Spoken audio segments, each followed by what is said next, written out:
Okay. Good afternoon. This is June 3rd, the 130th birthday anniversary of Roland Hayes, the great African-American musician, composer, I think, as well, but certainly the Life of Christ song cycle. Yeah, the Life of Christ song cycle, that's right.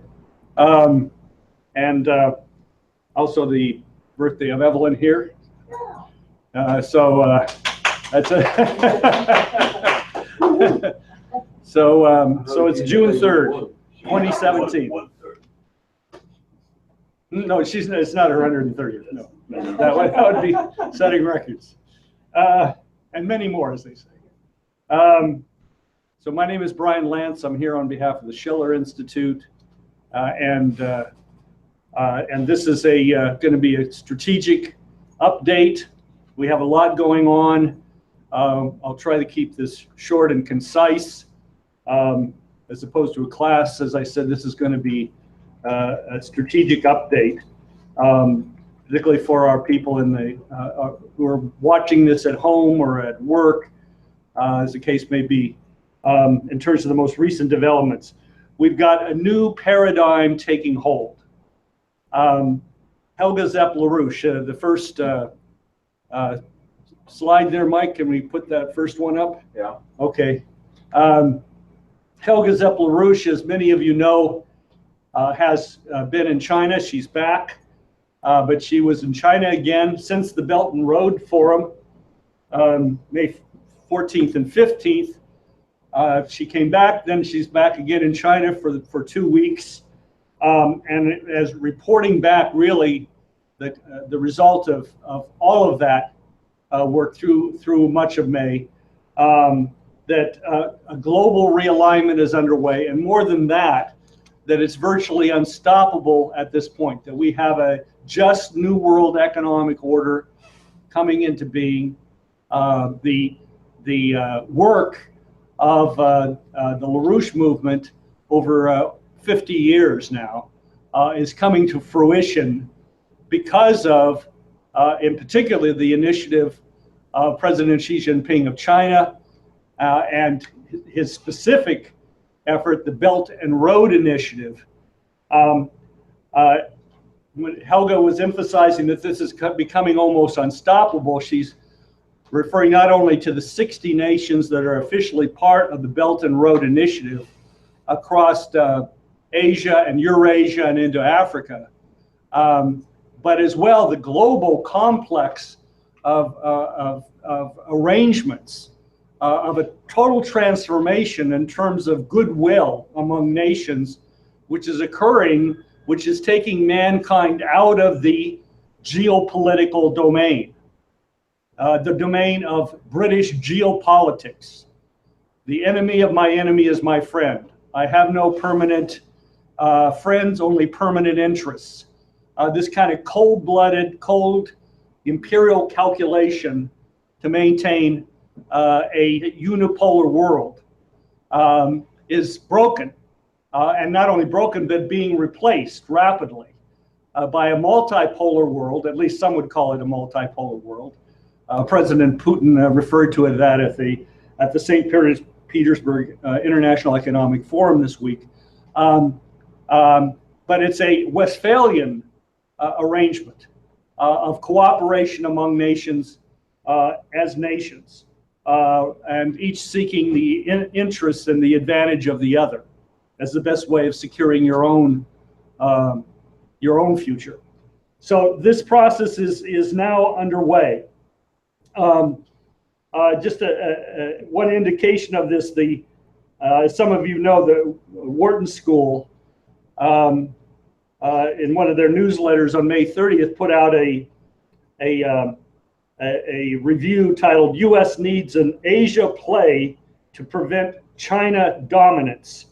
And what they point out, these are their figures, but that China's banks, this is its banks, and this is very much what the Belt and Road Forum centered around. You can move on from that slide, or just take that slide down for now.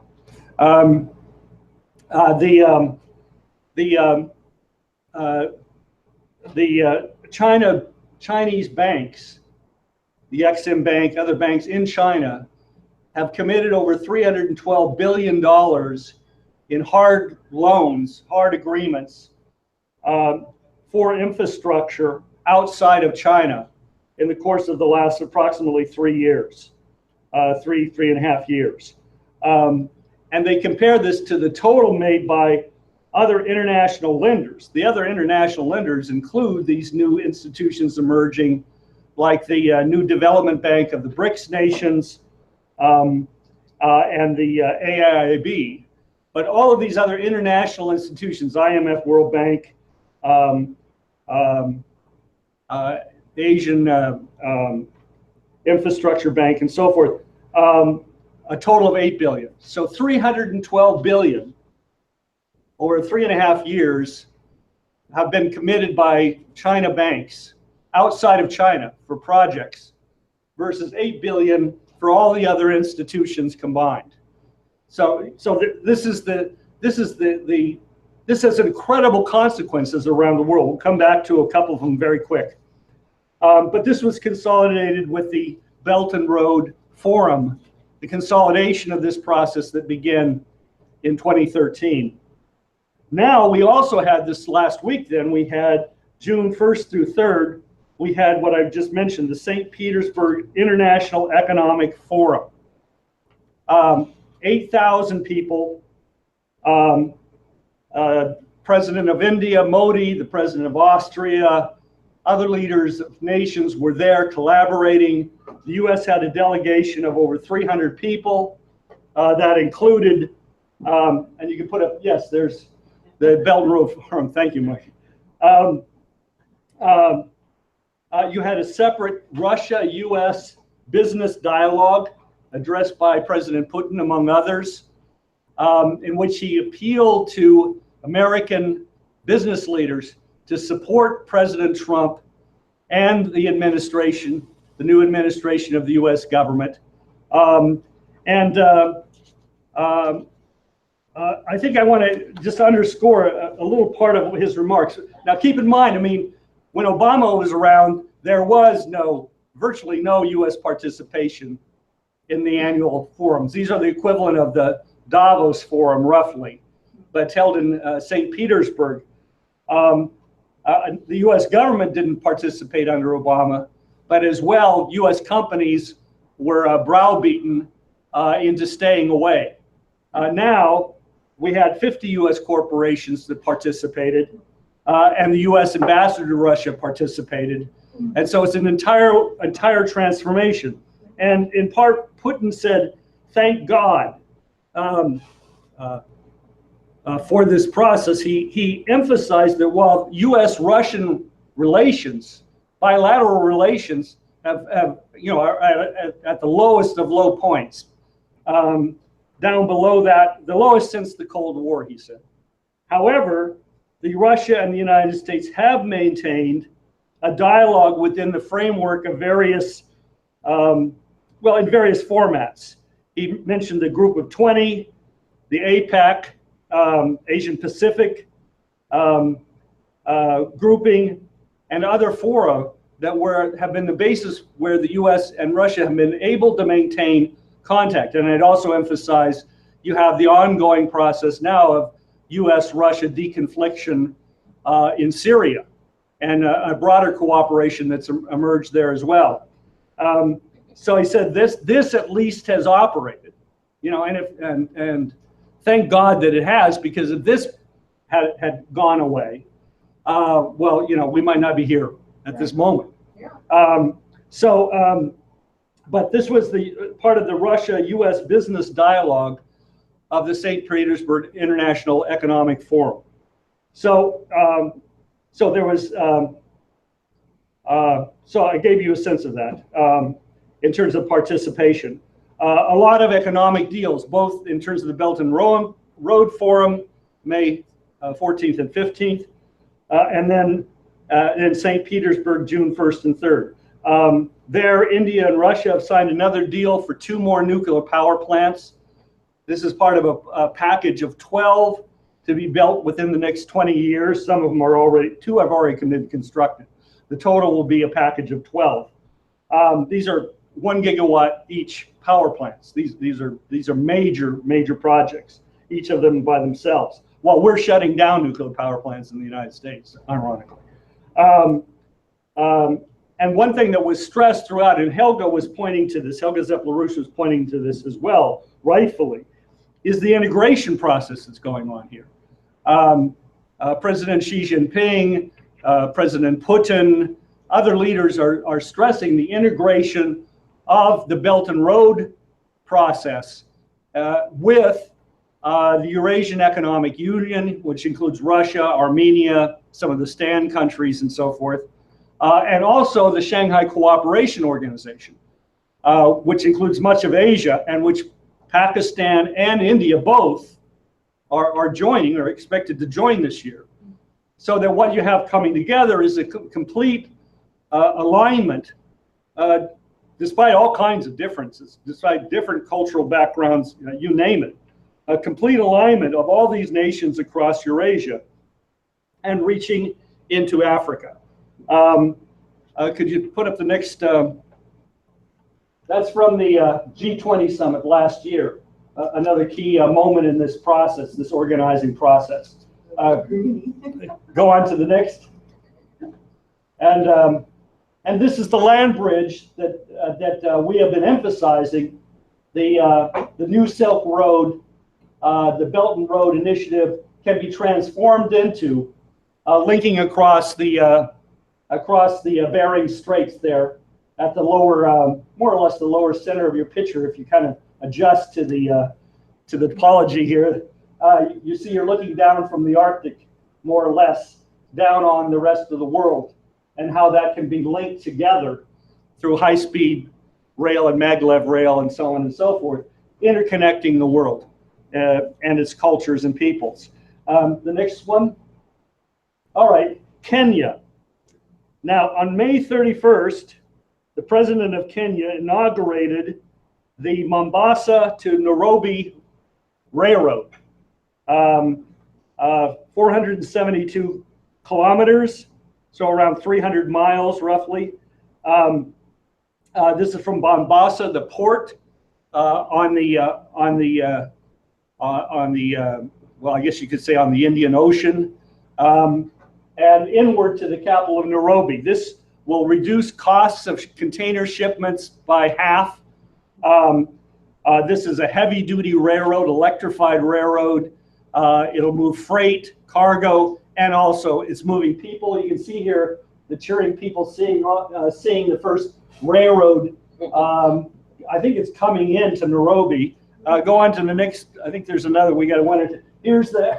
Here you have some selfies being taken at the very start of this railroad. Maybe there's one more. I can't remember. Well, yes. Well, this is worthwhile. So this gives you an idea of what you're talking about. In the lower right-hand corner, you see Mombasa on the coast, on the Indian Ocean. And then you see going up diagonally up to Nairobi in the larger black letters, of course. That's the railroad that's just been completed. Right? This was financed by the Export-Import Bank of China. We don't even have an Export-Import Bank functioning at this moment. Hopefully, we'll bring that back quickly. But these are the kinds of projects that are being financed by China's bank. In this case, China's banks. This is the Exim Bank of China. Now, what's also been announced is that later this year in Uganda, you see Uganda over there to your left, more or less in the center of the picture. You see the capital Kampala of Uganda. And then if you go straight east, you see Malaba right on the border. And the president of Uganda has announced that they will begin construction of a railroad from Kampala to Malaba. And then phase 2 from Kenya's capital going northwest will link, and therefore the railroad will link from Mombasa to Kampala and ultimately beyond that through the Congo, ultimately north to Juba through South Sudan on up to Cairo. In other words, you begin building out a complete rail system across East Africa and going west, and as well as north ultimately. So that gives you some sense of this. Now, keep in mind, look over here on the very right corner of your map, you see Somalia. And then at the top, you see Ethiopia. Let's go to Ethiopia for a minute, just as a reminder. Back in February 8th, they inaugurated the next. They inaugurated the Djibouti to Addis Ababa railroad. Djibouti being the major city-state port in the area. It's a separate city-state. But Ethiopia is essentially otherwise landlocked. And this railroad was also financed, 90% financed by the Export-Import Bank of China, and that was inaugurated February 8th. That's a 750-kilometer railroad, about a little less than 500 miles. Again, electrified, and the first electric rail in Africa to connect two countries, in this case Djibouti and Ethiopia. Now, again, Somalia. Think of Somalia, this quote-unquote failed state. Huh? How do you dry out this as a festering ground for terrorism? Exactly by surrounding it with economic development. You begin to transform, you're transforming the whole region. You're transforming a good chunk of a continent. So looking back, if you go back to the 1990s, under the direction of the IMF, International Monetary Fund, the Somali shilling, I mean, the country was already in trouble, but their currency called the shilling, was devalued in the early 90s by approximately 1,000%. Overnight, the economy of Somalia was literally destroyed, just literally destroyed. That meant that kerosene, which was as an import, which was relied on, went up by 1,000%, the cost, right? I mean, that's one way of thinking about it. The exports from Somalia out into the world, to earn foreign exchange to buy the things they needed for imports, went down, by roughly 1,000%. So nothing functioned, right? And this was the coup de grace to the collapse of Somalia. In other words, things don't just happen. Countries don't just fail, right? This is not a failure of another country. That we're in some Hobbesian geopolitical universe. This was the outcome of actual policies that were imposed, genocidal policies. You had a question? Was that the IMF that forced the evaluation? Yeah, the IMF, right. In conjunction with, major banks and so forth. But yeah, it was the IMF. So, I'm sorry, just walking on. But, the IMF and the World Bank, are they kind of the same thing, or they conjunct? Do you know any? I don't know if you know, but I'm apologize for throwing this out there if you're not prepared. But yeah, let's leave it. Let's leave it to later. Okay. I mean, the IMF. Yeah, they're complementary. The IMF, the World Bank supposedly nominally makes loans for economic development. Okay. The IMF essentially coordinates policy among banks and creates the conditions, preconditions, defines conditions, defines policies as essentially you could call it in a certain way, a kind of consensus process among the major powers that have existed in the transatlantic region since the end of World War II. Okay. Roosevelt's intention was that the IMF and World Bank would be instruments for economic development of the world. That the enormous capacity the U.S. had built up in the course of World War II, industrial capacity and so forth, would be transformed into an export capacity that would then transform countries, the newly decolonized nations, right? So Newly independent nations. the It was intention intention. was beneficial. But of course, Roosevelt died before the end of World War II, and these institutions were immediately hijacked, and increasingly so, to imposing IMF conditionality. IMF conditionalities are, they decide. Obviously, they're doing it in conjunction with other international financial institutions, the big money-centered banks. New York, London, and so forth, Paris, and so forth. These conditionalities are always from the standpoint of currency devaluation, and therefore imposing a looting policy on countries. In other words, every time you tell a country to devalue its currency to supposedly improve its ability to increase its exports and earn foreign exchange, in a developing countries, there's no you devalue the currency, it means everything they have to import then immediately goes up, and what they're exporting, it sells for less. Exactly. So they're selling it for less than the cost that it actually is involved to produce the coffee, the raw materials or whatever in the first place, right? So these countries have been. This is the cause of the conditions in the nation states in Africa, for example. And it's part of what makes China so important and unique is that they broke this stranglehold. But that's another story. But but they're unique in that way. So Ethiopia, now Kenya, transforming the region, the potential for Somalia to also pull itself back together as a nation, is created as a byproduct of this process. So anyway, I hope that helped answer your question. So, okay, genocide, depopulation. All right, something else happened this week. Everybody's heard about it. They're hysterical about it. President Donald Trump pulled the U.S. out of the Paris Agreement, or Paris Accord, as it's already called.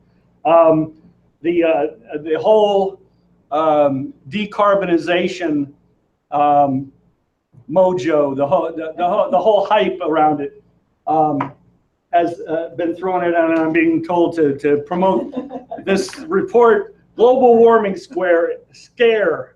Global warming scare is population reduction, not science.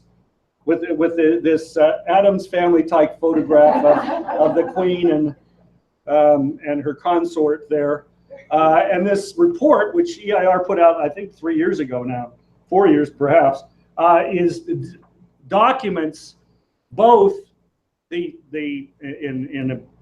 some brevity the science behind the global warming hoax. Actually takes those arguments apart, but also in the first part comprehensively goes through how the entire environmental movement, including the institutions and individuals that promote the anthropomorphic climate change idea, how this was developed as a doctrine of population reduction. In other words, that's the elephant in the room that nobody talks about, is what is the intention behind the promotion of the global warming hoax and the promotion, therefore, of having to decarbonize, supposedly, that we got to get rid of plant food, and therefore reducing the capacity of the earth to support people, therefore leading to mass death. This is not, as this report goes through, and we presented it in many other ways as well, but this report goes through it, the Executive Intelligence Review report, that this was developed as a deliberate policy. Well, now we're pulling ourselves out of this. The U.S. has withdrawn itself. The irony, however, there's all kinds of ironies in this situation. First of all, the Paris Agreement is not a treaty. It's not a treaty. a U.S. treaty under the Constitution has to be ratified by the Congress. And instead, the Paris Agreement, this all gets lost in the, in the mumbo jumbo and so forth of the media. The Paris Agreement was an executive order by President Obama. He said, I'm going to make this, I'm going to declare that we're part of this agreement by signing this piece of paper. So it's not even a treaty. And that's just something to keep in mind, because it was known, and Obama said it at the time, President Obama said it at the time, that it would not pass the Congress. In other words, it would have never passed the Congress. We could have never entered into a treaty. So he decided, well, I'm going to do it by executive order, and everybody else went along with it. I mean, in terms of, go along to get along, the American disease. At least it's been the American disease of late. So now we're getting out of this. And we're revisiting some of these old horror stories. If you remember, Al Gore, back in 2006, put out that movie, Inconvenient Truth. He wrote a book, or at least with the help of a ghostwriter, he wrote a book. And then he put out the movie, Inconvenient Truth. That was 2006. And in it, he said that sea levels were going to rise 20 feet. 20 feet in the near future. All right? So this is 10 years later. 10 years later. Looking around, have you noticed? He actually went so far a couple years ago to actually argue that Hurricane Sandy in New York proved he was right, as if sea rise and a hurricane were the same thing. So we just had along in the same vein, we just had Governor Jerry Brown of California, right? You might have heard him on NPR the other day. What's he smoking now? Yeah, what's he smoking now? Yeah, well, let's see. Saying that sea levels will rise in the next 80 years by 6 feet. Sea levels will rise by 6 feet in the next 80 years. Just when we find out, when this happens, then, in other words, this is what Trump is bringing on. So Jerry Brown is now on a plane to China, thinking he's going to get China to buy into this climate hoax business. So I mean, they're all coming unhinged. All of these, all these people that have been promoting these myths, right? These I don't know what the cultural, the counterculture. There is cult beliefs of the counterculture, relating to, man is a monster devouring the planet, or we should all, we should grow and use dope and we'll all be happy then, and do your own thing and whatever, goes, and soon there'll be 20 sexes. I saw some articles saying that there's now, well, may not be just transgender, there may be, many more varieties. Wow. And we have to, recognize, Heinz 57, somebody said. Anyway, I mean, the point is, they're all going nuts now, because all of that, is just turning into fairy dust.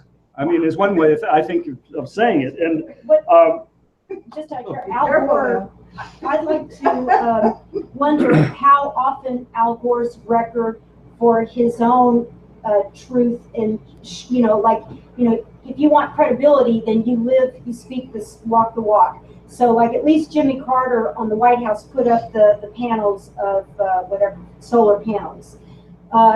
Al Gore, does he live in a house that tries like no washer and dryer, no electricity, no air conditioning? Is he walking the walk? Well, again, I mean, I don't want to go too far off and too many tangents. I guess partly I'm raising tangents as I go along, and it's my own fault. But do you remember there was an old song, that I owe my soul to the company store, right? get some. 16 tons and I'll look a, it up. how does it? What Bottle did they of get? rum, something like Another that. day Old older. day. Peter, St. Peter, don't you call me, 'cause I can't go. Oh, Right, my sold to the company store. Yeah. That song was about Al Gore's father, Oh. who ran, one of these company store operations, for his coal Coal mines. miners, yeah. I mean, he was, this is the old slaveocracy, a generation, maybe 2 generations removed in terms of his father, and the son. So Al Gore, he lives in this big mansion, See, that's what I heard. I mean, enormous energy consumption. He flies, private jets, So anyway, enough said. I mean, I didn't want to turn more important than these guys are easy targets and so forth, right? So more than the easy targets is to keep our eye on the ball in terms of we're moving the world forward. We're moving out of this kind of nightmare we've been in, and out of this blood and gore. yeah, out of this blood and gore. Yeah. Good one. Out of the suicide. So okay, and so it's not coming a moment too soon. You got let's move on here. What do we got next? New York. New York, yes, New York. Now, Mayor Blasio, am I correct in pronouncing? De Blasio, excuse me. I'm not a New Yorker, you can tell. Has announced that this is going to be the summer of hell for New Yorkers. That's his phrase. What he's talking about is the onrushing breakdown of the infrastructure of New York City. And I'm bringing this up very briefly here. On another occasion, perhaps we can talk more about it in depth. New York City is, the center, the hub of the U.S. economy. What's left of it. The figures go as high as 30% of the GDP of the United States is New York City. I think I saw one place 39%, but whatever the figure is, it's substantial, and the GDP is not a good figure to use. I mean, it's a lot of fluff. A lot of Wall Street money is not real economic. Wall Street money doesn't add up to real economic growth, as we know. So, but nonetheless, New York is pivotal in the U.S. economy. And yet, if you visited New York, or even if you looked a little bit at the background in some of these TV cops and robbers TV shows or whatever, you see New York, right? Grimy, dirty, right? And the city's beaten up and beaten down. And at this point, they're having to take some steps, but the steps are not solving it. They actually underscore that a much more profound approach has to be taken.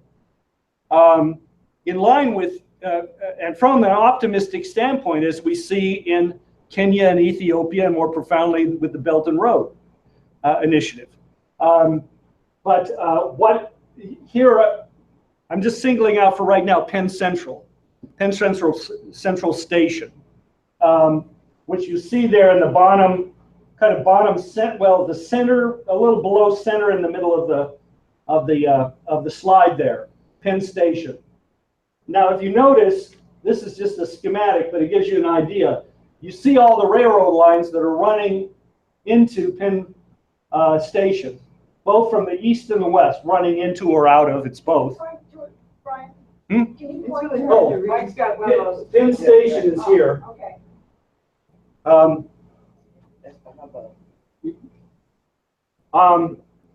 Okay. Yeah. So you have the railroads going off to Brooklyn and so forth, on to Long Island. That's off to the east. They're off to the right. And then going to the left out of Penn Central, you have the connections across into New Jersey. But you also have the railroads running north, the Amtrak lines, and so Pennsylvania Station is owned by Amtrak. Running north, all all the way up to Boston, but also the suburbs, to the north, Connecticut, and so on and so forth, right? But then the railroads through Penn Central run on down to Washington D.C., right? So this is, the center of this whole complex of the New York of the Northeast. The New York metropolitan area is a little shy of 20 million people. The city is roughly 10 or 11 million people. But every day, the city, there's an influx of about 600,000 people into the city. Of course, a similar number leaving every night. And but also there's the Manhattan, the little area down by Penn Central, by Penn Station. The Manhattan area itself, Manhattan district itself, more than doubles because people are coming in from the other boroughs like Brooklyn and so on and so forth into Manhattan to work. So the city goes from 1.5 to around 3.5 million people every day, and then it empties back out again. So it's an enormous number of people. 300,000 people come over from New Jersey every day, and then back out at night. Well, these tunnels are 100 years old. The tunnels into New Jersey and our Amtrak officially assesses that those tunnels are going to have to be closed within the next 20 years because they're simply, they're gone. They're operating at full utilization now, over full utilization, and they're patching them as they're being maximized for usage now. But even this is just patchwork, and the whole thing is just giving way. Governor Christie of New Jersey canceled 2 years, I think it was 2 years ago, 2 or 3 years ago, the building of a new tunnel because it would cost too much. Well, a new tunnel would have allowed them to close one of the old tunnels, once it was completed, the new one. So then the old tunnel could be completely rebuilt, right? But if the only two tunnels you have are both being fully utilized every day and you have no third option, you're stuck. And that's just coming in from New Jersey. Similarly, L line into Long Island will have to be closed later this year. But go on to the next slide. I just want to give it. This is. I just want to I put this up here just to give you a sense of Penn Central Station. Those are the lines. There's 21 existing lines. The ones in the lower on the right in red on the lower part of the right. Is a proposal, the Gateway project. It's a proposal to substitute for Governor Christie's, but it doesn't have any financing yet. Amtrak's working on the idea, but it's all snafu'd up with getting other government agencies and EPA approvals and so on and so forth. So They got to call up Xi Jinping. Yeah, that's right. But look, this is it's 21 rail lines into Penn Central, right? East, west, north, south, and so on. And these tunnels going east into to the boroughs like Brooklyn and so on, but also to Long Island, they're going to be undergoing shutdowns this summer for repairs for extended durations. So people aren't going to be able to move on these rails. There's not going to be sufficient capacity. They're already maxed, and they're shutting them down because they're long overdue. They've got to do it. At the same time, Penn Station itself has had 2 derailments, so they're now moving ahead, and they'll be closing 3 of these rail lines at a time for extended repairs over the summer period. So at any given moment, 3 of the 21 lines are going to be closed, plus rail lines through tunnels going into the boroughs and Long Island are going to be closed. Anyway, you begin to get the picture. So rail lines. So Amtrak has announced that various regular service from Penn Central to Washington D.C. are going to cease to operate over the course of this period. Other lines are going to be shortened. New Jersey is going to have to reroute to Hoboken from the Newark or the New Jersey Penn Station. I'll call it an annex to Hoboken, and people are going to have to catch a ferry or another rail into the city. In other words, this is just a whole mess. And we're forming a task force in New York. This is well underway to lay out how this has to be addressed in the context of the Belt and Road. But that's just, I don't think, is there another one? I think that's, well, and that's the subway system, right? Which is also, I mean, if you've been to the New York side, I mean, you know, it's rattling away. I mean, you know, again, I mean, it's long overdue for replacement. So let me, just to point out what can be done, just very briefly, you can take that down, I think, for now. Out in California, we have the Oroville Dam. They're up in the very northern part of the state, on the Feather River. And that dam, which is the highest dam in the United States, one of the highest in the world, I'm sure it's not as high as the Three Gorges, but anyway, 770 feet. As you know, this last, a few months ago, in the spring, early spring, the spillway of that dam, not the dam itself, but the spillway, an auxiliary spillway, began to crumble. And it looked like this could lead to a washout of the dam itself, or at least that was dramatized. And there was an emergency called. Over 200,000 people had to exit their homes, you know, on brief warning, clogging the roads. I mean, and people panicked because they were told to leave. You know that they were under the impression the dam could go at any time, and here they were stuck, you know, sitting there, unable to do anything, unable to even move on the roads. It was really a horrendous situation.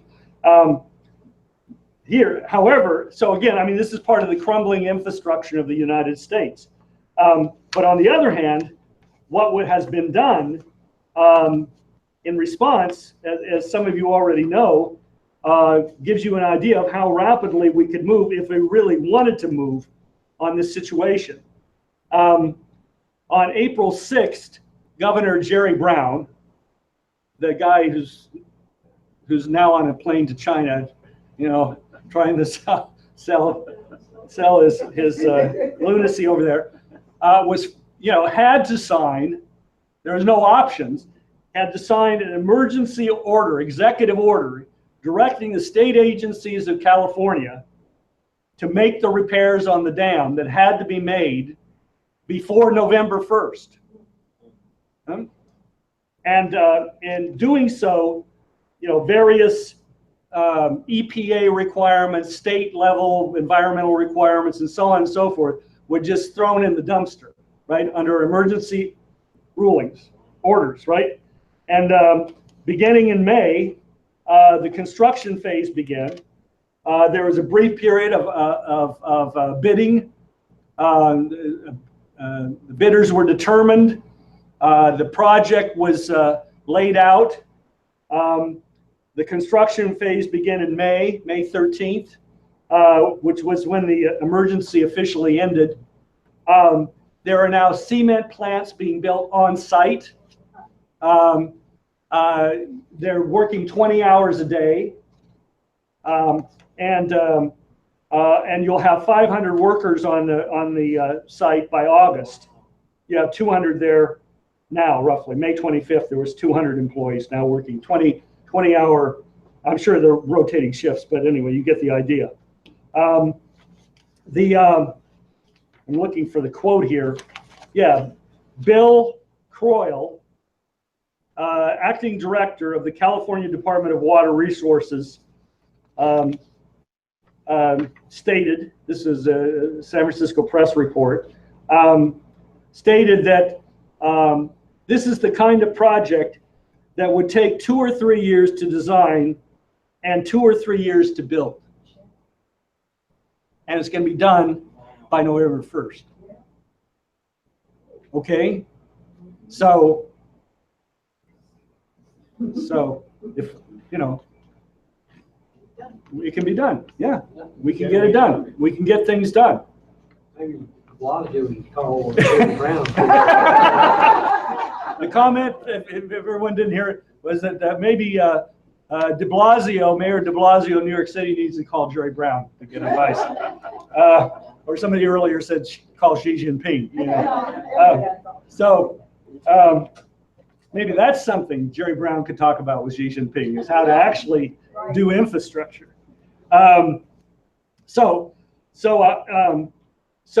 This is, you know, we're set for a breakout. We've got to have one. Helga Zepp-LaRouche put it this way. She said, Americans have got to understand they're in a box, and the rest of the world is outside the box. That's, you know, the pessimism of Americans, the pessimism that we sense is, you know, the media, the constant drumbeat, or whatever you want to call it, is you know, this inundation with the Russophobia that Putin so effectively addressed at the St. Petersburg Forum, the anti-Trumpism, but just the deep pessimism that goes far deeper than that. You know, I mean, Ohio, you know, the Dispatch, the newspaper in Ohio, just released their report. They did no one else had done it. They went county by county to get a picture on the death rates from opioid addiction, right? And in the last year, they had 5,000 deaths in the state of Ohio. 5,000 deaths, one state. You know, I mean, so you know, so the pessimism. Even if people don't think it's pessimism, maybe they think, oh well, I'm just practical. You know, the world won't change. I know how things work. That's the pessimism, and it's time to get outside of the box. We're moving that way. That's what Trump has contributed to this last week with his move to get out of this so-called treaty, which isn't a treaty, but this Paris Agreement or Paris Accord, as it's called both officially. But that comes in the context of this entire sea change, which has been ongoing, right? A rejection of globalization, and now a moves to a new, what's in China, they're now in English translating or using the phrase globalization 2.0, right? Of a cooperative approach, of win-win. You know, it's not a matter of the magic of the marketplace, and you let whoever has the big bucks, you know, carry the day. It's from the standpoint of, well, how do we work together? What can we do together? We have these capacities. You have these. How can we do these things together? Bilaterally, multilaterally, and so on and so forth. And that's what's being built up. It's this new set of relations. So what we need now is as Will Wirtz was emphasizing Friday, we need a broad political fight going on in the United States. We need a mobilization of the American people into this fight. I mean, President Putin addressed it. The world knows it. There's a brawl going inside the United States, in the institutions. Where is the U.S. going? You know, it's not about Russian hackers. You know, it's true. I mean, children could hack. You know, could hack a DNC computer. You know, I mean, who knows? But as President Putin of Russia emphasized, and I think you got to accept it on just straightforward. You know, from what you know, hacking elections or manipulating elections, it doesn't happen. Nobody's going to manipulate the outcome of a presidential election, you know, like dancing on strings from some other country. And we're not going to dance on strings the Russian elections and so on. It doesn't happen with hacking. That's not the real world. So let's drop this. And let's determine the outcome of this battle going on in the United States, in terms of we're the ones with the scientific outlook, the solutions, specific solutions, LaRouche's 4 laws, starting with Glass-Steagall implementation, national bank, national credit. You know, China, Japan are willing to finance large-scale infrastructure in the United States. Let's get the banking system back organized into an American system, you know, that will allow that to be efficient. But again, it's up to the American people to step forward. We're going to have, for those who are watching this live, we will probably have by Monday some further direction. Congresswoman Marcy Kaptur of Ohio and Congressman Walter Jones. Marcy is a Democrat. Jones is a Republican. They've moved the Glass-Steagall bill as an amendment. They've proposed it as an amendment to the existing bill, the Hensarling bill, Return to Prudent Banking Act bill, HR 790. And that's their bill. His bill was number 10 or something. Oh, I'm sorry. I did have that wrong. The Financial Choice Act of 2017. That's the Hensarling bill. I'm sorry. And that's HR 10. And what they've submitted the Return to Prudent Banking Act bill, HR 790, which is the Glass-Steagall bill, as an amendment to HR 10, which essentially would turn it inside out. It would turn it into a vehicle for Glass-Steagall. It would basically gut HR 10, which is a horrific bill, and turn it into its opposite. Now, whether that was accepted in committee, which is unlikely, or was allowed in committee to be brought to the floor as worthy of debate in the process of considering HR 10. Anyway, it's an open question how we're going to move forward on this. The point is a floor debate on Glass-Steagall would be a very, very important step at this point. And so we're just trying to we're going to have some further discussions. Linda LaRouche, Helga Zepp-LaRouche, others will be discussing this over the course of the next, the remainder of this weekend. And sometime on Monday, we'll have some further direction on how we want to move to support this effort. You know, we don't want to detract. We don't want to turn it into let's go running off, you know, half-cocked. We want to be thinking about this in the right way strategically and how to move on it effectively. But I just want to raise that this is one of the Glass-Steagall is not something just out there. It's a nice idea. It's in the Congress. It's in the House and Senate. And we've got congressmen that want to move on it now. And this is one way in which they're trying to move on it. So let me just conclude my remarks there, and we can open it up for discussion. Yeah, I have understood that HR 10 got rid of the Dodd-Frank bill. And that by adding this one, by adding Glass-Steagall, you've actually had it happen simultaneously so that you don't, open up the country for total disaster. Well, Hensarling's bill is not simply doing away with Dodd-Frank. Oh.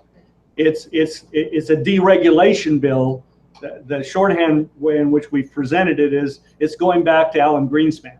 Oh, Jesus. It's going back to what we had that fueled the blowout, of 2007, 2009, right?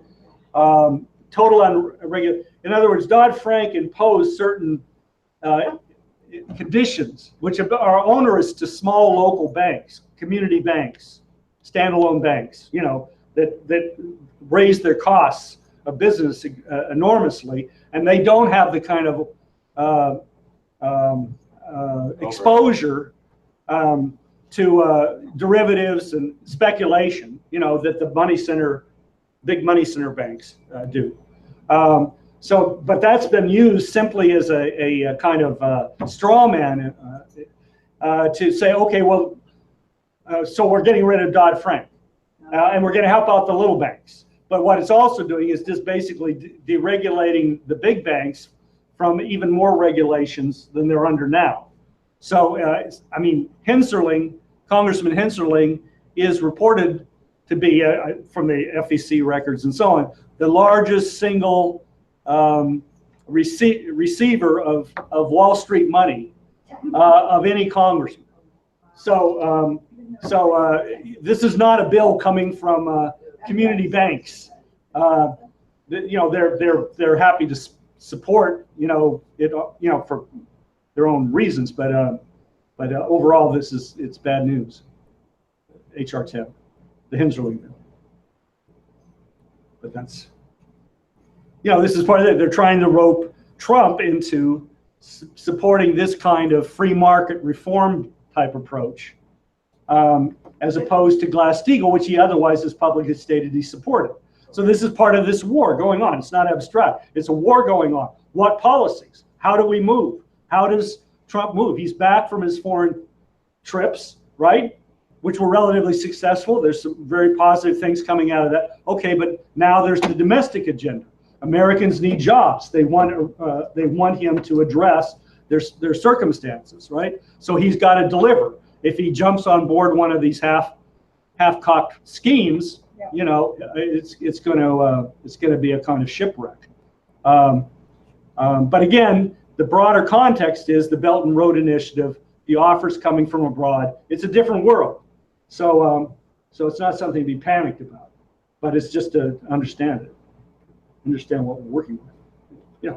I was struck by your the maps you used of Kenya and also Somalia, because and this whole, I mean, these kinds of projections for a transcontinental rail line in Africa actually go back to the 1848s, and they got sabotaged in various ways.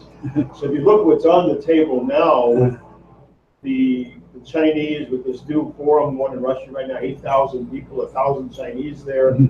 The fact that Lynn's program here, Mr. Lewis's program for this International Development Bank, now lays the basis for this breakout. It's not something projected, it's already happening. Mm-hmm. You see the context in which to understand the fight against Trump. The whole fight is right. So it's interesting that if people located at this empire versus the nation states coming together, it's really ground what we're facing on all fronts. As a poverty, it would help so much. And there's just the whole structure there, but just gosh, it would blossom so much. Yeah. And they're actually isolated. So therefore, when you're isolated, there's no growth.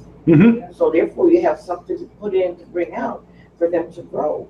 Otherwise, I know an organization in itself that these women make the baskets and little bitty things over there. Oh yeah. And they send them to this organization here in Texas and they sell them. Right. And that's Fair the trade only kind of. thing that they make. That's horrible. Yeah, that entire country just rely on coffee or sugar or. And everybody can't do that. Yeah. So, And they can't do it. They can't keep doing it. they're like It's not human. Yeah. Unbelievable.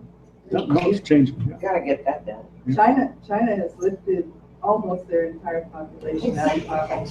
They have a lot to teach. And that they're so willing, that's what they want. They What don't want is, to live like that. Just out of curiosity, what is China's human rights record doing right now in relationship to lifting them up out of poverty? Are they also That is human rights. That is human No, rights. this is part of what's got to go out the window. This whole phony liberal, and it's useful to go back and look where this word liberal came from and what it actually means. British liberalism. Correct. It's this, it's a phony concept. Here they are, carrying out this massive program to transform the very conditions of life, Exactly. which is not just about food. It's lifting the cultural level, the educational level, the degrees of freedom of action of their entire population. They're unleashing a process which will shape its own future. So that's human. That's creating human rights. That That's is creating human human rights rights. to give education.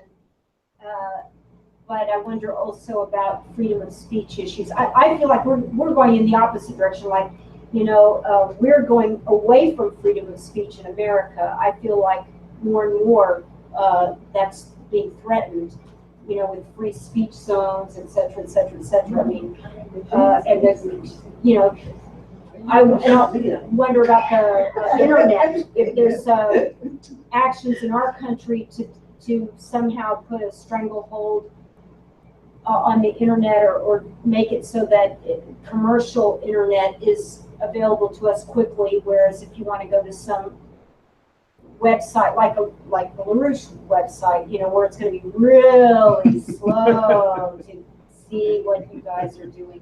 So, you know, that's important. But is China, in addition to what you're mentioning, is it going upward in terms of allowing Literally freedom going of speech? upward into space. Yeah, upward into space. Upward into space. Because that's important, you know, to have. But you just have to, I mean, I just encourage everyone to step back and rethink this whole question of human rights. I mean, human rights has been about, you know, well, we shouldn't prosecute drug use. Well, you know, there's transgender, you know, issues. Which is the same as civil rights. Right. There's, you know, the political correctness. Certain words should not be used, right? Right. And so people invent new words like snowflake, and then people start being upset about the use of the word snowflake. Maybe I'm at. I don't know what it means. Snowflake, people that melt down fast. It's a term used referring to these young kids that you know, on campuses that say that they can't tolerate a certain professor because it makes them uncomfortable. Right. Right? Or they need a special zone to go to get away from Trump being president. It created dissonance, and so special zones were set up on college campuses where people could go and hug animals and stuff, literally, and get over their trauma. Is that all? You know, those are snowflakes. I mean, you know, whether you like the term or not, that's what the term is. Wow. So, I mean, you know, the point. Another human rights issue has been moving people out of flood zones. You know, if you're going to build, you know, a huge dam, you move the people out of the way, right, so that you can provide them with energy and, you know, new housing and so forth. And that's a breach of their human rights. Right, and that's that not in my backyard, the NIMBY phenomenon, right? Not in my backyard. Yeah, you know, I don't want a steel plant in my backyard, or I don't want a railroad, or I don't want, or whatever, right? Everybody is just about protecting their space, my space, right? I think there was a my space. A good counter to Right? that is the film that is on this rail line in Kenya. Yeah, They have basically 4 or 5 young people, you know, looking at their future, their possibilities now, their increase in real human rights to grow and develop. As opposed to this NIMBY, not in my backyard, my space, defining what human rights are. The whole thing has been completely cockeyed. Yeah. As opposed to me having a responsibility to others, Right. you know, to my country and so forth. Certain things have to happen, you know, to progress. Okay, well, I got to move and get out of the way, or I've got to do this, or this is for a higher good. It was just understood, you know. For the future. Yeah, for the future, right?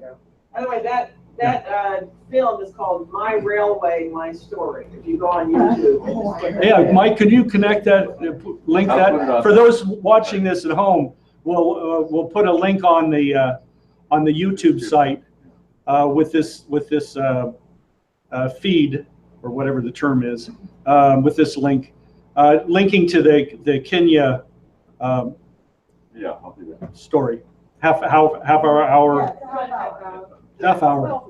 video on the. And Brian, Mhm. I just want to say that, I mean, if you look back at the last 30 years, right? I mean, you had, or go back to the, you know, the height of the civil rights movement, you know, and the tremendous moral battle that was going on at that time. And, you know, our movement at that, you know, which came out of that period with Rouge, you know, what we did is we identified these other so-called human rights movements as an operation to destroy what was intended by the civil rights movement. Because the idea was to get, I've got, long fingernails, that's my identity, right? Or I've got, green hair, that's my identity. I mean, look at how many young people today are so incapable of dealing with the world around them because they've been brainwashed into an idea that they have some identity that is particular to themselves that is not universal with the rest of humanity. And this is how this genocide becomes accepted and tolerated, because people don't identify with humanity or mankind. They identify with their color skin, their their color eyes, their blood and soil land, which is what the whole Nazi dogmas were about. People have been reduced from being human to being what we put out a whole pamphlet about 20 years ago or so, Palmerston Zoo. People are all different species of animals in one big British manipulated or imperial manipulated zoo. And they started this, pushing this. You each have your separate cage. Each species has its own cage. The bikers have their cage. This have their cage. And they did this. And, the whole Confederacy, in fact, was part of that project. They were pushing this starting in the early 1800s in reaction to the American Revolution and the potential that was actually created at that point by the true leaders of the American Revolution, people like Hamilton, who were fighting to end the abomination of slavery at that time. And so they created this whole movement through their intelligence services. Are we still running? All over the world to get, all kinds of nationalistic, regionalistic movements underway, which prevented other nations from carrying out something similar to the American Revolution in potential. And part of their operation was to divide the United States. Today, we're just in the most extreme form of that, where people are not even considering themselves Americans or whatever. I mean, Well, you have it right now with the Jerry Brown and some of these other governors saying that they're going to split off. They're going to ally with the Paris Agreement, right. and that basically they're going to make their own foreign policy for their part of the country. They're going to secede from the And Texas union. saying, we want to cure the drought in California, so those Californians don't come here. So look, why don't we end the show here at this point, and we can continue.